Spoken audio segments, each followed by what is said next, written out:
Anyway, I want to thank the organisers, Gerak Budaya, as well as Dr. Lim Tiangi and Marianta for for having me in this platform. At first, I want to talk about my life. Okay, my story lah, from small until now, as a Malay, how I got my degree and all that. But because time is limited, you can ask me later lah if you want. So I just want to start with this, guys. Ayo, can we have this off because it's right onto my eyes. Okay, time is now of the essence. Okay. See, all the failures, systemic and self-inflicted by our politicians, now come to roost. Now I say enough is enough. I say give new faces and new blood for a change in Parliament. I want to touch a little bit on what Dr. Jayakumar said just now. I'm sorry, I quite disagree with what he said. Okay, yes, we all have to be empathy, and all that. But the Chinese, they work damn hard for what they have right now, without any help from the government. So, just because they occupy more in the business world, they deserve to get what they get because they work hard for it. So I say the failures of what is happening to the Malays right now is because of the government. The government who has been giving all these crutches all this while, and in fact whatever they say is for the Malays is only for a few select people, the elite society as well as their cronies, not for the majority of Malays at the grassroots. So I really don't agree that we have to be empathized. Yes, we empathize, but if the Malays have been given the same fight as all other races, they would probably be much better now. But so don't blame other races. Don't say that we are not being empathic to others. Okay, this I want to see the problem. What I see in this country is the use of religion in politics. You have to understand that religion and race in Malaysia is so intertwined. So when we talk about Islam, then Malays are brought into it as well. There's nothing wrong being religious, of course, but our politicians, and God is great, he or she or whoever God is has shown what is happening by using religion in politics. So I want to spark a change. I want to challenge the politicians to support me to say that we must separate religion and state. That is the key, ladies and gentlemen. Separation of religion and state is the beginning. Federal government has no business managing religion. Their work is to ensure all of the citizens of Malaysia to obtain the same thing in terms of health, education, all the things that we all should be getting together. Not based on race, not based on any religious belief. Okay? As per our constitution, religion, in Malaysia, it's all about Islam, right? This actually is bad for Islam. What these people have done to Islam, actually. They are giving bad names to Islam by the things they have said and the things they have done. Under our constitution, Islam is under the purview of the who? The rulers. I say we must get all our MPs to do this by actually asking for separation of religion from the state. At least begin with the federal government.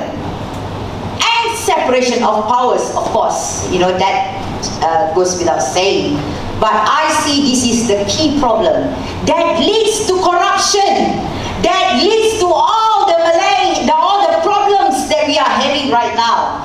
You look at how the politicians using religion. Look at Najib Razak, gone to mosque to do this, whatever they call it, what?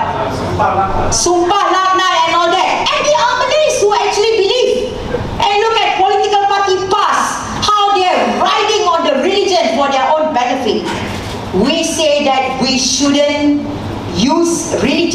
politics, because we have seen for how long it's been ridden on and it's been abused by politicians. So this is really the key. If all people cannot see this is the start of the problem, then we will never. It's good to say, oh, we want to go against corruption, we have to stop this corruption, we have to help the Malays and all that. Nothing will work if the government keep on brainwashing, indoctrinating the Malays with a certain kind of view of Islam. So I say that federal government has no business in managing religion. Give it back to the Sultan. I also believe this country is in dire need for independent voices in parliament. Why? Because I see political parties, I'm sorry to PSM and DAP. Of course, DAP and PSM can't talk about religion. As I said, it is the problem because they will get trashed. But look at other parties who supposedly to be the Islamic Party and the other one is so-called multiracial party. Have you ever heard any of the politicians from these political parties say anything about the real problem, the use of religion in politics? They won't dare because it's too sensitive. Okay? Whilst independence, or even if some of them want to say, they won't dare say because they have bosses, they have these top bosses say, don't say this, this is too sensitive, we cannot lose our so-called grassroots vote.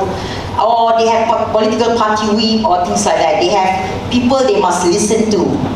That's why political parties in Malaysia have a problem. Okay, I'm not saying political parties in general is a problem, but in Malaysia it's not working because they really kowtow to the big bosses, and there is no principle, there is no integrity amongst them. So I say, in the next GE election, you guys must vote based on the person, not based on the logo. Okay? So I really think that, and people have these thoughts that, if political parties don't win, then who can be the government? No, when you are in parliament, you all, the like-minded politicians, political party, can get together and form a government. This has happened in other countries. Why do you think only major political parties must win? And look at their problems right now. I mean, I'm sorry to say I don't want to trash any political party, but you can know immediately they are all fighting amongst them. Okay? In the place where I am going to run, in Batu, PKR fighting amongst themselves. Who's going to run in PKR? And when people say, Siti, there will be a lot of competition. Good, come along, everybody is free to run. But ask them, really the key question, what are the changes you want to make for this country? Don't talk about corruption because everybody talking about it. Everybody knows it's bad. But how are you going to tackle this at the root of the problem? For me, the root cause of all of these problems we are seeing is the use of religion in politics. That goes down to the problem in our education. That goes down to the problem of our government departments. That goes down to everything. So always think, you want to cure something, you have to cure the sickness, not the symptoms. So I hope that people start to open their minds and see that we cannot allow our country, our government to keep on using religion as their political tool. I mean, look right now in Jakim is now in every of the government department. Okay, if they want to do anything, they have to consult Jakim. What the hell? I'm sorry. What has religion got to do with any kind of education? In the police force. Now every IPD you will see there will be a surah or masjid. 1 minute. Yeah. 1 minute. Okay, never mind. So yeah, I think I've passed on the point that for me the key problem is the use of religion in politics. So any questions you guys can ask later. Thank you.